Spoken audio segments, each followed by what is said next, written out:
Good morning, student.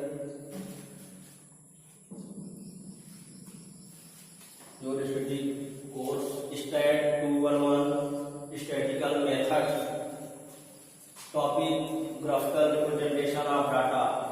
पिछले class में भी आप इसका कुछ पार्ट पढ़ चुके थे। आपका टॉपिक है ग्राफिकल रिप्रेजेंटेशन ऑफ डाटा।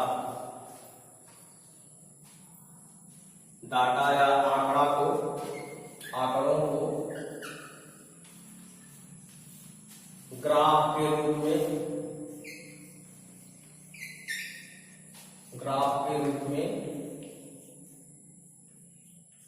प्रस्तुत करना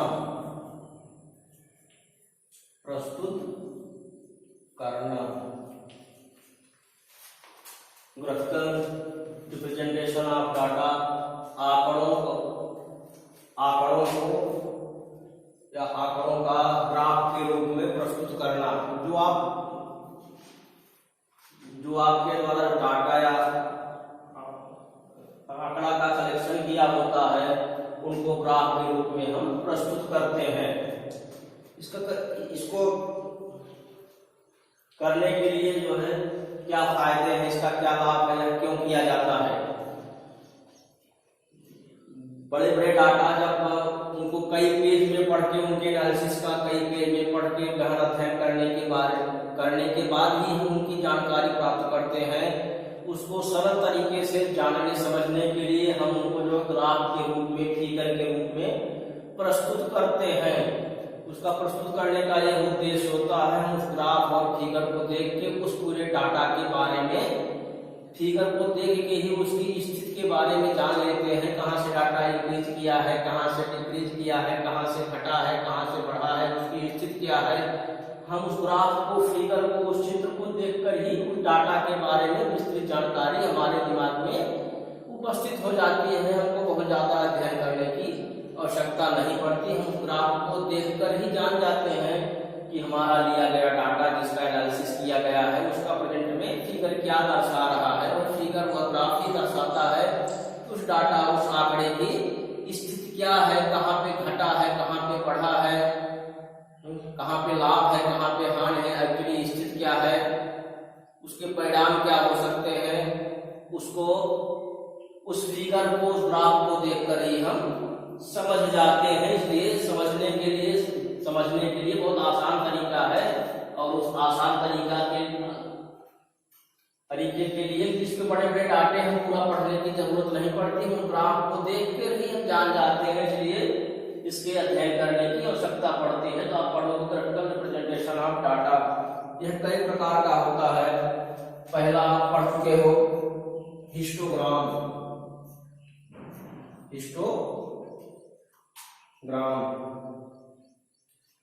आयत चित्र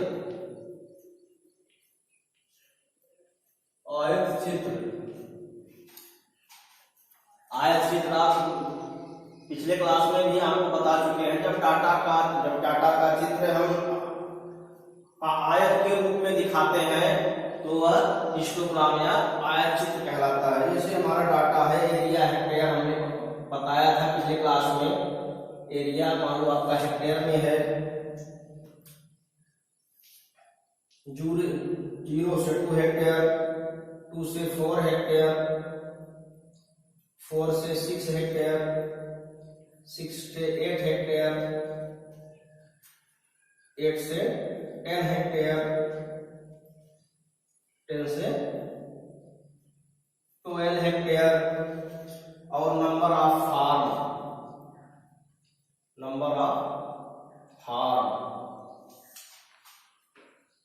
40, 48, 25, 18,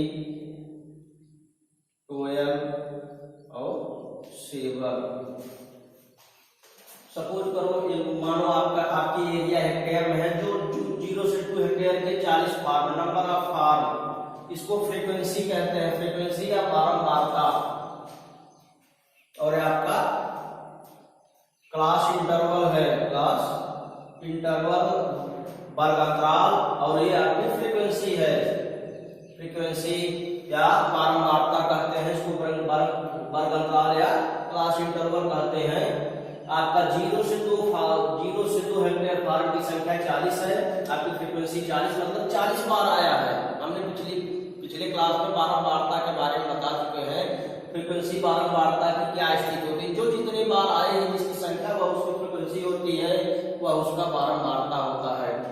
अब अगला 2 से 4 हेक्टेयर की आपकी 48 फार्म है। 4 से 6 आपके 25 फार्म्स हैं। 6 से 8 आपकी 18 फार्म्स हैं। 8 से 10 हेक्टेयर की आपकी 12 फार्म है, 12 फार्म है। 10 से 12 आपके 7 फार्म है। इन फार्मों को आपको हिस्टोग्राम आयत चित्र के रूप में ग्राफिकल रिप्रेजेंटेशन में दर्शाना है। तो आप कैसे दर्शाओगे?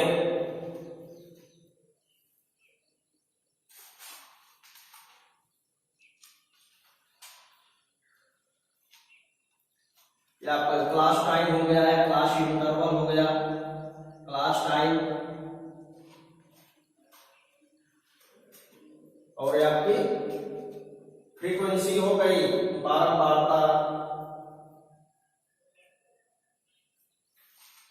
ये आपकी फ्रीक्वेंसी हो गई। आप देख रहे होंगे कि आपकी फ्रीक्वेंसी लगभग जो है 7 से 48 तक है। लगभग आप फ्रीक्वेंसी का आप ग्राफ 15 तक बना लो। 0 से 10, 10 से 20, 20 से 30, 30 से 40, 40 से 50, 50 तक। तो ये 0 से 10 है, यहाँ 5 ऑलरेडी हो जाएगा, यहाँ 15 ऑलरेडी हो जाएगा, यहाँ 25 हो जाएगा, 35 हो जाएगा, यहाँ 45 हो जाएगा ऑलरेडी। अब आपका ये 0 से 2 है और 0 से 12 तक है आपका। तो 0 से 12 तक बना लो, 2 करके बना लो, 2 के उसमें बना लो आप। 0 से 2, 2 से 4, 4 से 6, 6 से 8, 8 से 10, 10 से 12। ये आपका क्लास इंटरवल हो गया 0 से लेकर 12 तक। अब आपका 0 से लेकर 50 तक, क्योंकि 48 तक है आपका फ्रीक्वेंसी। आपका पहले टेबल 0 से 2, 0 से 2 आपका कहाँ जाएगा? 14। तो आप 14 को एक आयत के रूप में बना लोगे, हिस्टोग्राम के रूप में आप प्रस्तुत कर दोगे। 2 से 4, 48, 48 का मतलब है 45 ये है तो थोड़ा ऊपर होगा, तो 48 आपका हो जाएगा। आपका 48 हो गया। 4 से 6, 4 से 6 आपका 25, 25 आपका ऑलरेडी यहां होगा, यहां मान के चलो।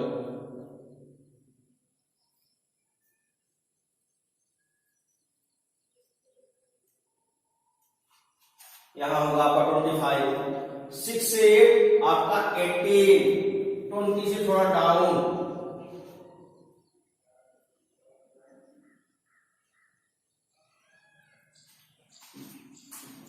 इस स्थान पर होगा आपका 10 से 12, 8 से 10 आपका 12, 10 से थोड़ा ऊपर,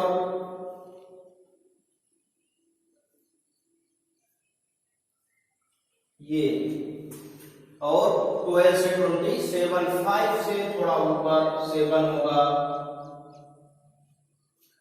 ये आपका हिस्टोग्राम आयत चित्र आप ऐसे दर्शाएंगे।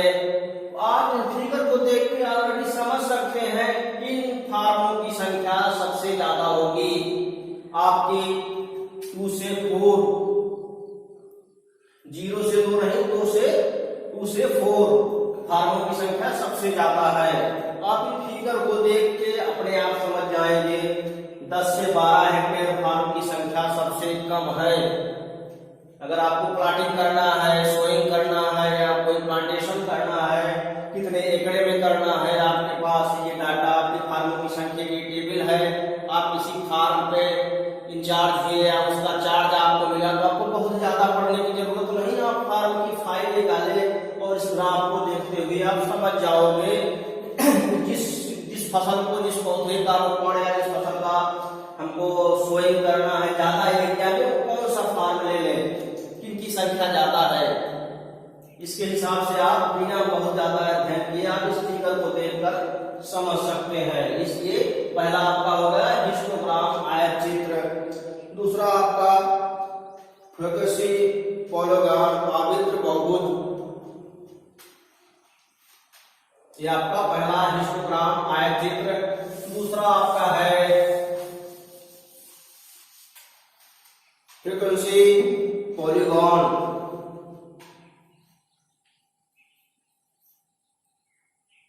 फ्रीक्वेंसी पॉलीगॉन, फ्रीक्वेंसी पॉलीगॉन आवृत्त बहुभुज,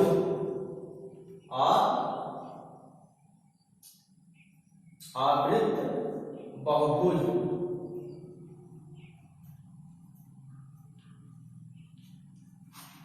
फ्रीक्वेंसी पॉलीगॉन आवृत्त बहुभुज, जब हम डाटा या आंकड़ा को आवृत्त बहुभुज के रूप में दिखाते हैं, फ्रीक्वेंसी पॉलीगॉन के रूप में दिखाते हैं, तो उनके फिगर थोड़ा चेंज होता है।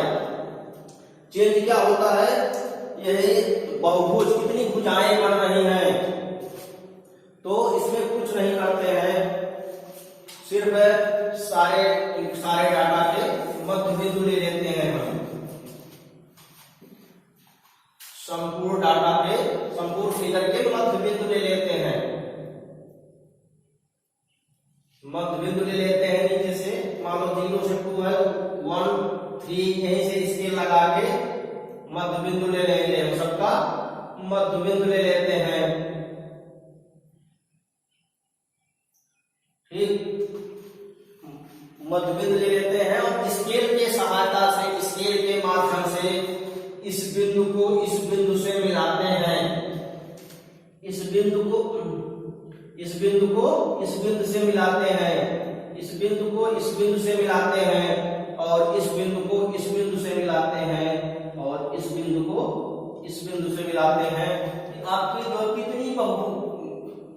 इतनी भुजाएं बन गई, 1 2 3 4 5 6, इस तरह से कितनी भुजाएं बन गई और हम फिगर के रूप में इसको समझ लेते हैं। यह फ्रीक्वेंसी पॉलीगॉन आवृत्त बहुभुज कहलाता है। आप इस तरह से फिगर को बना सकते हैं। फ्रीक्वेंसी पॉलीगॉन आपका दूसरा बिंदु है, फ्रीक्वेंसी पॉलीगॉन आवृत्त बहुभुज, इसको हम इस तरह से दर्शाते हैं ग्राफिकल रिप्रेजेंटेशन ऑफ डाटा में। ठीक है ना, इसका अध्ययन भी आप कर चुके थे पिछले क्लास में। अब आपका थर्ड है फ्रीक्वेंसी कर्व, फ्रीक्वेंसी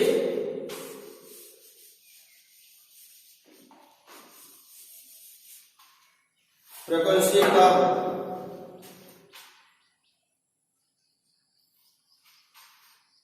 आवृत्त वक्र, आवृत्त वक्र।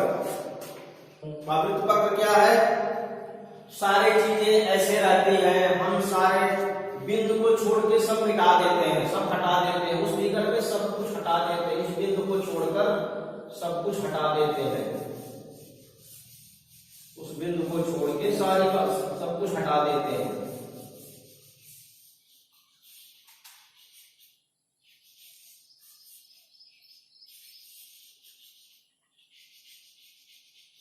आपने देखा उस बिंदु को छोड़ के फिर वो बिंदु ही रह गया है,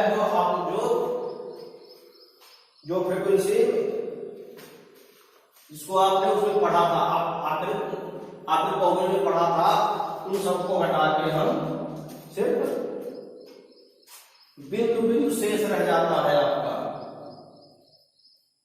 आपका वो बिंदु शेष रह जाता है, वह बिंदु शेष रह जाता है। और इस बिंदु को बिना स्केल की सहायता, इसके पहले वाले में आपने स्केल की सहायता ली थी, इसमें बिना स्केल की सहायता लिए हुए आप ऐसे मिलाते हुए चले जाते हैं, ऐसे ही मिलाते हुए चले जाते हैं वह फ्रीक्वेंसी कर्व आवृत्त वक्र कहलाता है। आप फ्रीक्वेंसी वक्र या फ्रीक्वेंसी कर्व या आवृत्त वक्र को आप ग्राफ के रूप में, ग्राफिकल रिप्रेजेंटेशन ऑफ डाटा के रूप में इस तरह से दर्शाते हैं। इसका अध्ययन भी आप पिछले क्लास में कर चुके हैं, मैं फिर से रिपीट कर दे रहा हूं। ठीक है ना, आपका हो गया फ्रीक्वेंसी कर्व। ठीक है, अब अगला टॉपिक है आपका क्युमुलेटिव फ्रीक्वेंसी कर्व या संचयी बारंबारता कर्व। संचयी बारंबारता कर्व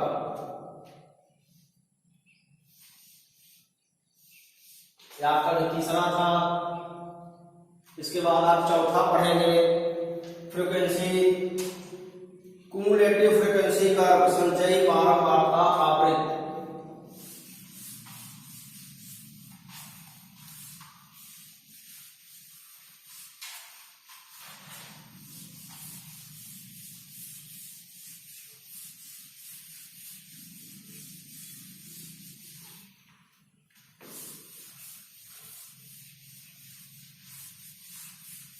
संचयी बारंबारता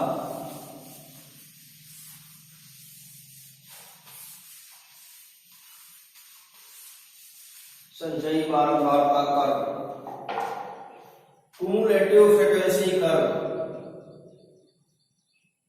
आपका चौथा बिंदु है। क्युमुलेटिव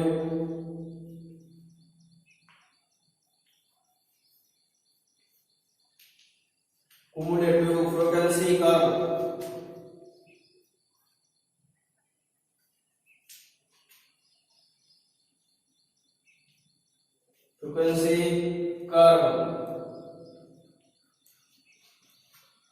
संचयी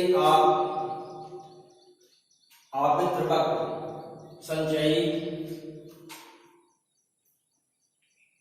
संचयी आवृत्त वक्र।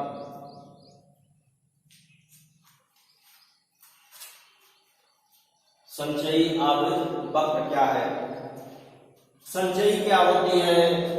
क्युमुलेटिव फ्रीक्वेंसी क्या होती है? फ्रीक्वेंसी तो आपको पता है, अभी मैं पिछले क्लास में भी बता चुका था, अभी भी मैंने बताया। फ्रीक्वेंसी क्या है? जो बार बार आए, जो डाटा का फिगर बार बार आए और उनकी संख्या को कन्वर्ट करके हम फ्रीक्वेंसी के रूप में प्रेजेंट करते हैं। और फ्रीक्वेंसी क्युमुलेटिव फ्रीक्वेंसी क्या है? संचयी बारंबारता क्या है? संचयी बारंबारता आवृत्त वक्र, संचयी बारंबारता संचयी बारंबारता आवृत्त वक्र। संचयी बारंबारता क्या है? फ्रीक्वेंसी तो आप जान ही चुके हो। जैसे देखो, सपोज करो रेनफॉल,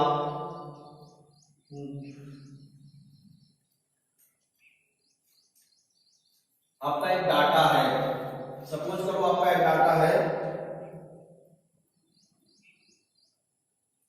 इन सेंटीमीटर। बरसात कितने दिन में कितनी बरसात हुई है उनका डाटा आपको दर्शाना है। रेनफॉल इन सेंटीमीटर, मान लो 0 से 3 सेंटीमीटर, 3 से 6 सेंटीमीटर,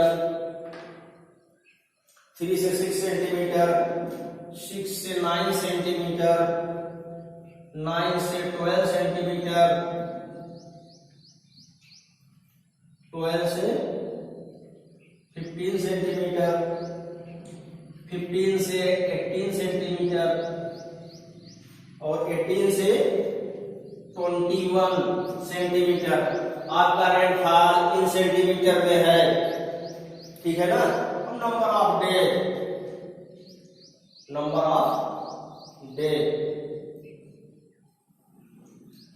ऑफ डे 6, 9, 10, 25, 90, 50, 58 0 से 3 सेंटीमीटर वर्षा 6 दिन हुई है। 6 डे, 6 नंबर ऑफ डे, 6 दिन। 0 से 3 सेंटीमीटर वर्षा हुई है। 3 से 6 सेंटीमीटर वर्षा आपकी 9 दिन हुई है। 9 डे, 6 से 9 सेंटीमीटर रेनफॉल वर्षा आपकी 10 डे हुई है। 9 से 12 25 डे हुई है। 20 से 15 19 डे हुई है। 15 से 18 15 डे हुई है। 18 से 21 8 डे हुई है। यह वर्ष कितनी सेंटीमीटर वर्षा कितने दिन हुई है, इसको आप पढ़ोगे समझोगे तो आपको लगेगा कि क्या है कैसे। अगर आप इसी को ग्राफ के रूप में प्रेजेंट करते हो तो बड़ी आसानी से समझ में आ जाता है। तो आपको फ्रीक्वेंसी क्युमुलेटिव फ्रीक्वेंसी कैसे निकाली, पहले आपको ग्राफ बनाने के लिए क्युमुलेटिव फ्रीक्वेंसी निकालनी पड़ेगी। संचयी बारंबारता तो आपकी ये है नंबर ऑफ डे, जो जितनी बार रिपीट हुई है फ्रीक्वेंसी वही उसकी फ्रीक्वेंसी है। आपकी फ्रीक्वेंसी है आपकी। अब आपकी सी और आपकी अब जो सी एफ क्या है, संचयी बारंबारता आपकी cumulative frequency C F, cumulative frequency संचयी बारंबारता आपकी सी एफ कैसे निकालोगे। यह दो टाइप की होती है, एक जो है लेस देन, एक ग्रेटर देन।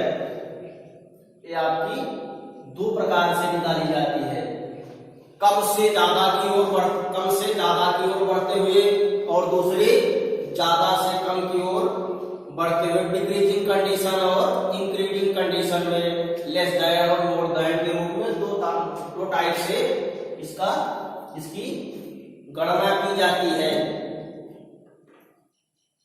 पहला लेस देन,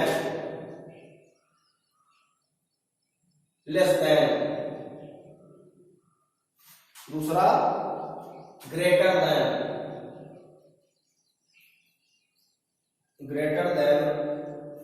या मोर देन, ग्रेटर देन या मोर देन या लेस देन आप कैसे निकालते हैं।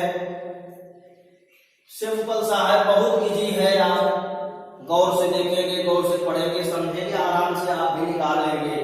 पहला पॉइंट आपका 6 आप उठा के यहां रख लेंगे। 6 आप यहां रख लीजिए। अब 6 में 9 को ऐड कर देंगे, दूसरे बिंदु को ऐड कर देंगे, आपका हो जाएगा 15। अब 15 में 10 को ऐड कर देंगे, आपका 25 हो जाएगा।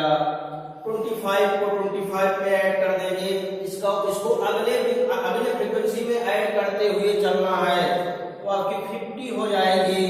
इसमें आप इसको ऐड कर देंगे, आपका 69 हो जाएगा। और 69 हो जाएगा। और आपको 69 में 50 को ऐड कर देंगे, आपका 84 हो जाएगा। 84 में 8 को ऐड कर देंगे तो आपका 92 हो जाएगा। अगर आप इसको भी कैलकुलेट करेंगे तो आपका 92 आएगा। समेशन एफ आपका 92 आएगा। समेशन क्या होता है, टोटल का कैलकुलेशन करना होता है, उसका चिन्ह होता है समेशन। जहां समेशन लगा हो तो टोटल डाटा को कैलकुलेट करना होता है, काउंट करना होता है, उसको हम समेशन कहते हैं या हिंदी में सिग्मा से दर्शाते हैं। टोटल समेशन करेंगे, वो भी आपका 92 आया।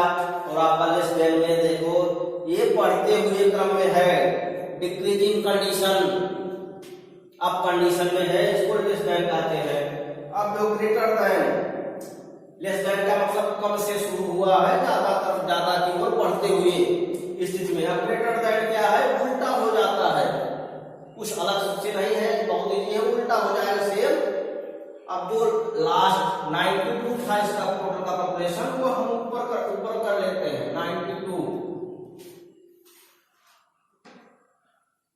92 को हम ऊपर कर लेते हैं। अब इसमें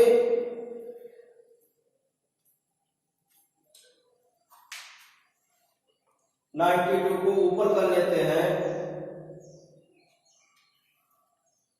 और 92 को ऊपर कर लेते हैं और इसमें अब 6 को ऐड करते हैं, 6 को ऐड करते हैं, इसमें इसको 6 को ऐड करते हैं 6 को ऐड किए तो आपका हो गया 86। अब 86 में 9 को ऐड किए आपका हो गया 77। 9 में 10 को ऐड किए आपका, इसमें 77 में आपको 10 को ऐड किए तो आपका होगा 60।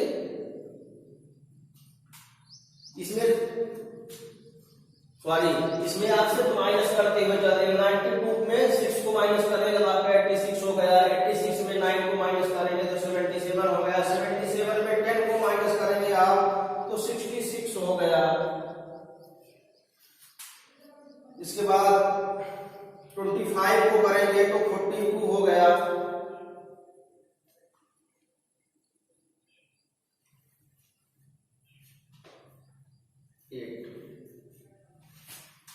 अगर इसमें 19 को करेंगे तो आपका 42 हो गया। 15 को करेंगे तो 23 हो गया। 23 में से 8 माइनस करेंगे तो 8 हो गया। आप जो लेस देन में ऐड करते हुए चलेंगे, सबसे कम मात्रा से बढ़ते हुए चलेंगे और उसमें ऐड करते हुए चलेंगे, डिक्रीज कंडीशन में बढ़ते हुए चलेंगे। इंक्रीज से डिक्रीज, लेस से मोर की ओर, और ग्रेटर देन से मोर से लेस की ओर, इंक्रीज कंडीशन में और माइनस करते हुए चलेंगे। आपके जो कंडीशन होते हैं संजय बारंबारता के, लेस देन और मोर देन, आप देख लिए होंगे और उसको निकाल भी लेंगे। ठीक है ना। इसका ग्राफ कैसे बनेगा,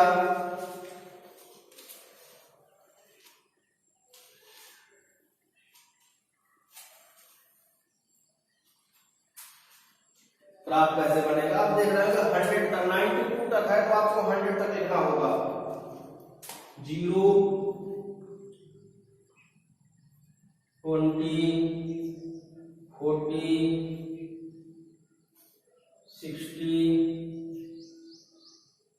80 100। इसको हाफ कर दोगे तो आपको आसानी रहेगा, ग्राफ बनाने में आसानी होगी आपकी।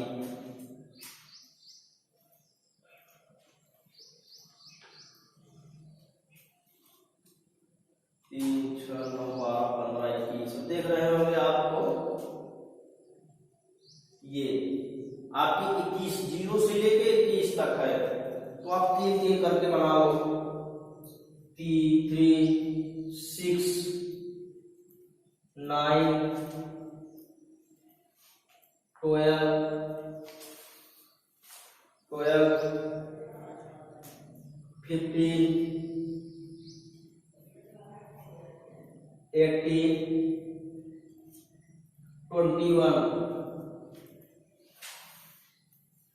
आप देख रहे हैं 21 तक होगा। 0 से 3, 3 से 6, 6 से 9, 9 से 12, 12 से 15, 15 से 18, 18 से 21।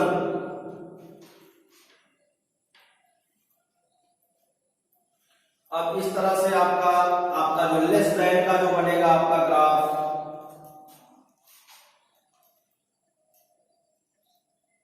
आपका लेस देन का ग्राफ जो बनेगा, लेस देन पहले बना लो। 0 से 3 आपका कितना है 6, 6 आपका कहां आएगा 5 से थोड़ा ऊपर ऐसे आएगा। फिर 15 आपका कहां आएगा, 15 भी आपका ऐसे आएगा। ऐसे बढ़ते हुए आपका ये ऐसे आपका जाएगा, आपका कटा हुआ ऐसे ऐसे आप टिक लगाते हुए ऐसे बढ़ते हुए चले जाएंगे। आपका हो जाएगा लेस देन और आपका मोर देन 92 से आएगा। 92 से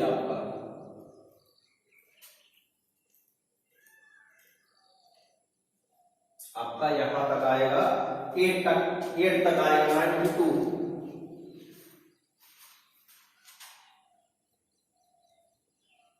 आपका 92 यहां तक आएगा। आपका ये ग्रेटर देन हो गया, ग्रेटर देन। ये आपका जो लेस देन हो गया, ये ग्रेटर देन हो गया। आपका लेस देन कर्व है, लेस देन कर्व।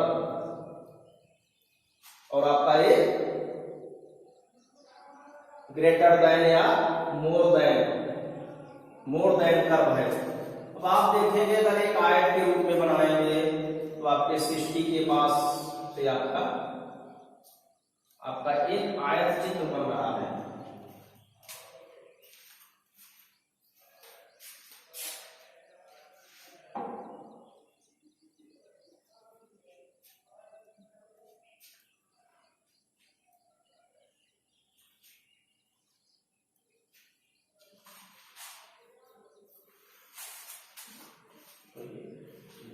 आपका एक आयत चित्र बन रहा है जो मीडियन नंबर और मीडियन को भी दर्शा रहा है।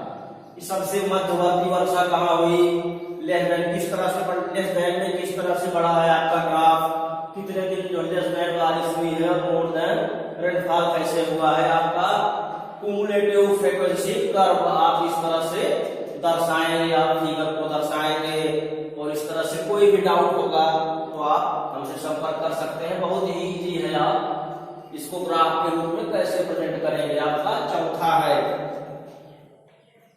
अब आप समझ ही गए होंगे। और पांचवा आपका लॉरेंज कर्व है जो कि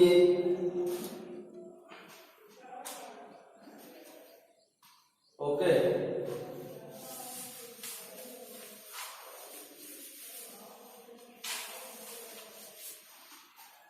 आपका लास्ट है लॉरेंज कर्व।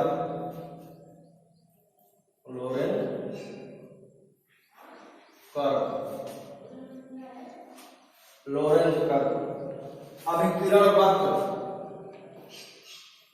लॉरेंज कर्व अभिकिरण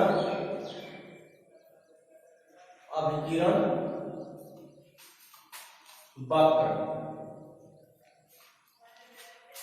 अभिकिरण क्या है, आप फिजिक्स में पढ़ चुके होंगे कि उत्तल लेंस और अवतल लेंस जब किरणें अपसारित होती हैं या अवसरित होती है, उत्तल लेंस या अवतल लेंस की किरणें अपसरित और अपसारित होती है, उस तरह से जो ग्राफ बनता है उसको लॉरेंज कर्व कहते हैं।